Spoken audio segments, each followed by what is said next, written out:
کوئی صحابی سرکار دو عالم علیہ السلام کی خدمت میں حاضر ہوئے تو سائل تھے، تو لمبے سفر پہ جانا تھا، تو کہنے لگے کہ یا رسول اللہ صلی اللہ علیہ وسلم من سواری عطا فرماؤ، تو مجھے اونٹ عطا کیجیے۔ سرکار نے آگے سے یہ نہیں کہا غیر اللہ سے نہیں مانگنا چاہیے، ادھر کیا لینے آ گئے، جاؤ اللہ سے جا کر مانگو۔ تو اس کا مطلب یہ ہے کہ صحابہ نے دین اگر حضور سے مانگا ہے تو دنیا بھی حضور سے ہی مانگی ہے۔ امام عاشقاں فرماتے ہیں، محدث بریلی اعلیٰ حضرت رضی اللہ تعالیٰ عنہ، ازل سے لے کر ابد تک جس کو جو نعمت مل رہی ہے یا ملے گی، حضور کی وجہ سے ملی، حضور کی وجہ سے مل رہی ہے اور حضور کی وجہ سے ملے گی۔ رب ہے معطی یہ ہیں قاسم، رب ہے معطی یہ ہیں قاسم، رزق اس کا ہے مگر کھلاتے یہ ہیں۔ حضور میں اونٹ عطا کرو، سرکار نے فرمایا اونٹ دا بچہ ہے، ساڑھے کو بچہ ہے، انی حاملک علی ولد ناقۃ، میں آپ کو اونٹنی کے بچے پر سوار کر دیتا ہوں، وہ دے دیتا ہوں، وہ لے جائیں۔ یا رسول اللہ میں کی کرنا ہے اونٹنی دے بچے میں، ما اصنع بولد الناقۃ، میں کی کرنا ہے؟ سرکار نے فرمایا آپ ہی تو کیا سی کہ اونٹ دے۔ اس نے کہا حضور میں نے اونٹ مانگا تھا، آپ کہہ رہے ہیں اونٹنی کا بچہ، تو فرمایا اونٹ اونٹنی دا ہی بچہ ہوتا ہے۔ یہ خود وَهَلْ تَلِدُ الْإِبِلَ إِلَّا النُّوقُ، فرمایا اونٹ کو بھی تو اونٹنی ہی جنم دیتی ہے۔ خوش ہو چلیں۔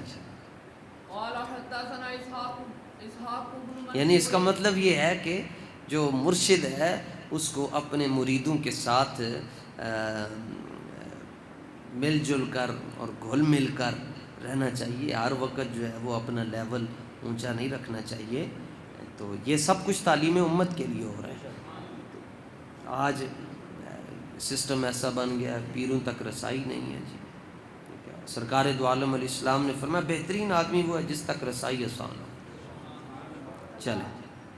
قال حدثنا اسحاق بن منصور قال حدثنا عبد الرزاق قال حدثنا معمر عن ثابت عن انس بن مالك ان رجلا من اهل الباديه کان اسمہ ظاہرا، وہ گاؤں سے ایک صحابی حضور کی خدمت میں سبزیاں لے کر آتے تھے، گاؤں کی چیزیں لے کر آتے جو گاؤں میں ہوتی ہیں، سبزی ہو گئی، کدو شریف ہو گیا، ادوانے ہو گئے، خربوزے ہو گئے، اس طرح دیاں چیزاں لے کے آندے۔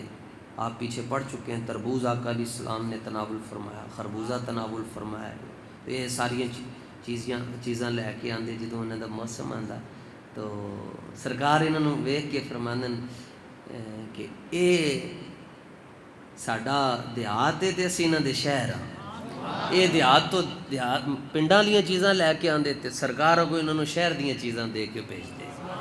تو یہ سیل کر رہے تھے چیزیں، حضور صلی اللہ تعالیٰ علیہ وآلہ وسلم پیچھے سے تشریف لے آئے۔ تو اب آقا علیہ الصلوۃ والتسلیم نے انہوں نے ان کی توجہ چونکہ وہ کاروبار کی طرف تھی تو اتنے امیر بھی نہیں تھے، اس لیے چیزیں وہ بیچتے تھے۔ تو سرکار دو عالم صلی اللہ تعالیٰ علیہ وآلہ وسلم نے ایک دن آئے تو ان کی آنکھوں پر اپنے ہاتھ رکھ لیے، پیچھے سے ہاتھ رکھ لیے تو اور خاموش ہو گئے۔ اب یہ ہاتھ اس لیے رکھے جاتے ہیں کہ اس میں امتحان ہوتا ہے۔ امتحان اس بات کا ہوتا ہے کہ دیکھتے ہیں کہ ادھی زبان تے سارے نالوں پہلے کدھا نہ آئے گا۔ اب تو کھیلیں ہی موبائل شریف نے ساری کھیلیں ہی ختم کر دی ہیں جی، ورنہ یہ کھیل بہت زیادہ ہوتا تھا۔ تو آنکھ مچولی اس کو بولتے ہیں، ایک آنکھ مچولی بھی ہے کہ کسی کے آنکھوں کے اوپر پٹی باندھ کر کہنا مینوں لب کیویں لبے تینوں۔ وہ آگے سے کہتا ہے کھیل محبت کا جب آنکھ مچولی، ہم تیرے پاس بھی رہے اور تجھے پا بھی نہ سکے۔ تو سرکار دو عالم صلی اللہ تعالیٰ علیہ وآلہ وسلم نے مبارک انگلیاں ان کی آنکھوں پر رکھیں، اور حضور خود خاموش ہیں اور دیکھتے ہیں آج کس کا نام آتا ہے۔ اچھا،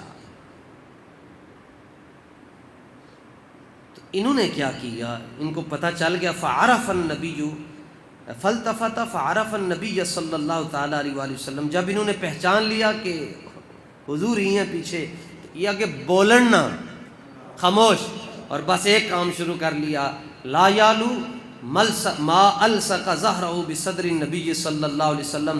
انہوں نے ایک کام کیا، بس اپنی جو پیٹھ تھی وہ حضور کے سینے کے ساتھ مس کر دی، بس کہا یہ لمحے پتہ نہیں پھر کب آئیں گے۔ سبحان اللہ، تو یہ سعادت ان کو مل گئی جی، یہ کمال ہے جناب۔ اس میں یہ بھی وکان رجلا دمیما، اردو کا ترجمہ کرنے والوں نے اس کا جو معنی کیا وہ غیر مناسب ہے، صحابی کی شان کے مطابق نہیں ہے، بس یہ ہے کہ اہل عرب کے حسن کے اعتبار سے ان کا اتنا حسن نہیں تھا جتنا عرب کے اندر حسن تصور کیا جاتا تھا، مانا جاتا تھا، اتنا نہیں تھا۔ تو حضور نے پھر ہاتھ رکھ کر تو فرمایا کہ من یشتری ھذا العبد، اے غلام میں بیچ رہے ہیں، کون خریدے گا؟ غلام بکتے تھے اس دور میں کام کاج کے لیے، میں بیچ رہے ہیں، کہنے لینا ہے؟ تو کہنے لگے یا رسول اللہ، یا رسول اللہ، اذن واللہ تجدنی قاصدا، حضور میرا سودا کہنے کرنا ہے، مینوں کون خریدے گا؟ ویسے قاصد کا مطلب یہ ہے کہ ایک کھرے کے مقابلے میں آتا ہے۔ حضور میں کوئی پھر اتنا کھرا تے نہیں ہے نا کہ میں کوئی خرید لے گا۔ سرکار نے فرمایا تو کس طرح کہہ دیتا ہے کہ تو کھرا نہیں ہے؟ جے تو کھرا نہ ہوندا سی تیری اکھاں دے اوتے اپنے ہاتھ رکھ دے، اسی کدی کھوٹیاں چیزاں دے اوتے ہاتھ رکھیا ہی نہیں۔ فرمایا ساڈے کولوں پوچھنا، فرمایا لیکن عند اللہ لست بقاصد او قال انت عند اللہ غال، فرمایا قیمت جے اپنی پوچھنی نے تے دنیا داراں کولوں نہ پوچھ، رب کولوں پوچھ، رب دی بارگاہ تیری کتنی قیمت ہے۔ فرمایا عالم ازل دے اندر رب نے جدوں ساریاں روحاں نو ویکھیا تو انہاں روحاں چوں ایک روح تیری بھی سی جنہوں رب نے ساڈی صحابیت واسطے چن کے سانو عطا فرمایا۔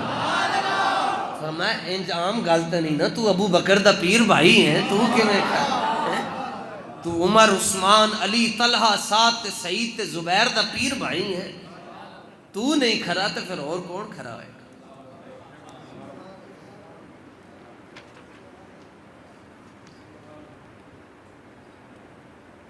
چلو اچھا، یہ لفظ او آتا ہے نا جی اکثر، تو اس میں یہ ہوتا ہے کہ راوی کہتا ہے کہ یا آقا علیہ السلام نے یہ کہا لیکن عند اللہ لست بقاصد، یا یہ کہا انت عند اللہ غال، تو راوی کو اس میں تھوڑا ابہام ہوتا ہے کہ شاید حضور نے یہ جملہ کہا یا یہ جملہ، تو پھر وہ دونوں جملے ذکر کر دیتے۔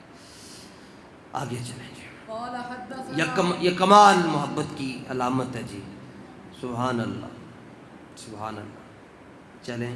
قال حدثنا عبد بن حميد قال حدثنا مصعب بن مقدام قال حدثنا المبارك بن فضالة عن الحسن چلیں فضالة عن الحسن رضي الله عنه قال أتت عجوز إلى النبي صلى الله عليه وسلم فقالت يا رسول الله صلى الله عليه وسلم ادعو الله أن يدخلني الجنة، فقال يا فلان إن الجنة لا تدخلها عجوز، قال فولت تبكي فقال أخبروها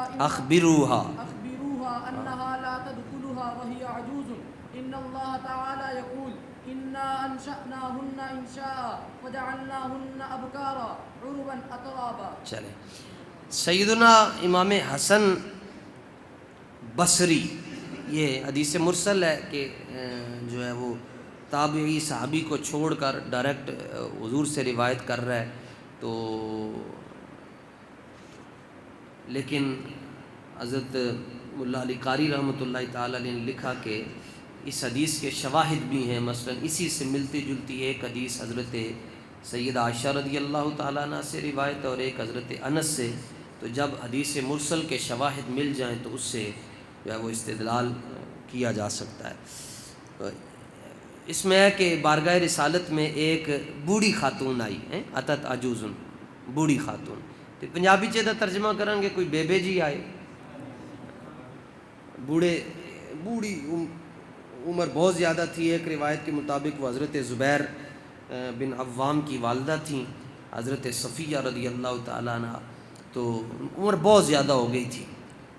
سرکار کی بارگاہ میں آ کر کہنے لگیں، نمازاں بھی پڑھتی ہیں، سارا کچھ کرتی ہیں، روزے بھی رکھتی ہیں، لیکن کہنی ہیں یا رسول اللہ تسی دعا کرو کہ میں جنت ہی ٹر جاؤں، تسی دعا کرو۔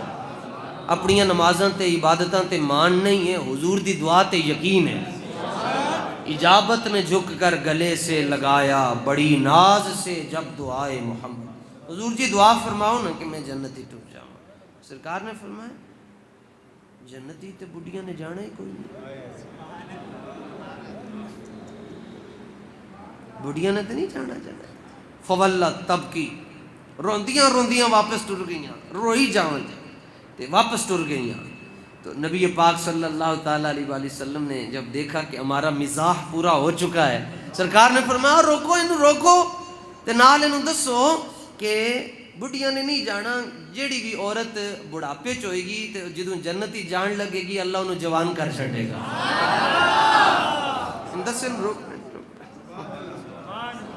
فرمایا کوئی بھی عورت بڑھاپے کی حالت میں نہیں جائے گی، اللہ نے خود کہا انا انشاءنا انشاء، اللہ تعالیٰ انہیں جو ہے وہ جوان کر دے گا۔ تو آپ نے فرمایا جاؤ جا کے انہوں کہا ہو سبحان اللہ، اللہم صلی علی سیدنا مولانا محمد۔ اب اپنے محبوب دے علماء نو کہہ دوئے کہ تسی آ کے 10 دن میرے گھر رہ لو، یہ نعمت ہے جی، آ جاؤ جی تسی میرے گھر، یہ اصول ہے جی، جس سے محبت ہو بندہ اسی کو اپنے گھر بلاتا ہے۔ نبی پاک صلی اللہ تعالیٰ علیہ وآلہ وسلم نے مدینہ منورہ میں ہر سال جو ہے وہ اعتکاف فرمایا ہے۔ جب آپ کا وصال ہوا تو اس کے بعد ازواج مطہرات امہات المومنین اعتکاف فرماتی۔ اعتکاف کا معنی یہ ہے کہ کسی ایک جگہ پہ جم کے بیٹھ جانا، دھرنا دے دینا، اور اللہ کی بارگاہ میں یہ بات عرض کرنا کہ یا اللہ جب تک مجھے معاف نہیں کرے گا میں نہیں اٹھوں گا، جب تک میرے دل میں اپنے محبوب کی محبت کا نور نہیں ڈالے گا میں نہیں اٹھوں گا، جب تک مجھے عشق رسول نہیں ملے گا میں نہیں اٹھوں گا، جب تک میرے گناہ نہیں معاف ہوں گے میں نہیں اٹھوں گا۔ اب یہ آگے کوئی دنیا دار کی یہ نشانی ہوتی ہے کہ وہ کسی کو کہتا ہے کہ میں فلانے دیاں لکیراں کڑا کے رکھاں گا، فلانے دیاں لکیراں نہ کڑائیاں تو میرا نام بدل چھٹی۔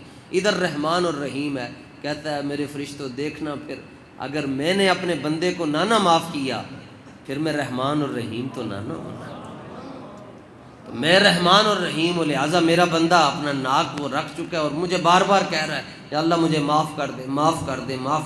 دیکھو نا تم کہتے تھے کہ نہ بنانا وہ فساد کرے گا، تم کہتے تھے فساد کرے گا، دیکھو مجھ سے معافی مانگ رہے ہیں، میں نے معاف کر دی، معاف کر دیا۔ آج کا دن ہے جی، آپ لوگوں کے پاس سوچ لیں اگر زندگی میں وقت ملا ہوا ہے تو یہ 10 دن اللہ تعالیٰ کی بارگاہ میں بیٹھ جائیں، اعتکاف میں شریعت اسلامیہ کے مسائل سیکھنے کو ملتے ہیں، قرآن مجید کی تلاوت کا ذوق پیدا ہو جاتا ہے، باجماعت نماز کا انتظار نصیب ہوتا ہے، حضور پر نور صلی اللہ تعالیٰ علیہ وآلہ وسلم کی ذات عالی پر درود و سلام پڑھنے کا موقع ملتا ہے۔ اور پھر ہمارے ہاں جو اعتکاف ہو رہا ہے اس کی الحمدللہ یہ خصوصیت ہے کہ جہاں عبادات کے مسائل پر گفتگو ہوتی ہے وہاں انشاءاللہ روزانہ ناموس رسالت اور ختم نبوت پر بھی گفتگو ہوا کرے گی۔ سرکار دو عالم نور مجسم صلی اللہ تعالیٰ علیہ وآلہ وسلم کے مقام اور آپ کے نظام کی باتیں ہوا کریں گی۔ آل محبت جو یہاں پر بھی بیٹھنا چاہتے ہیں وہ 100 بار بسم اللہ، جی آیا نو، خوش آمدید۔ دوسرا مسئلہ قضائے عمری کا ہے جی، یہ پتہ نہیں کون سا کوئی بد نصیب اس امت میں اٹھا اور اس نے سرکار دو عالم صلی اللہ تعالیٰ علیہ وآلہ وسلم کی امت کے اندر ایسی بات کو وضع کیا، گھڑ کے پیش کیا جس کا نہ تو عقل سے کوئی تعلق ہے، نہ اصل سے کوئی تعلق ہے، اور نہ ہی نقل سے کوئی تعلق ہے۔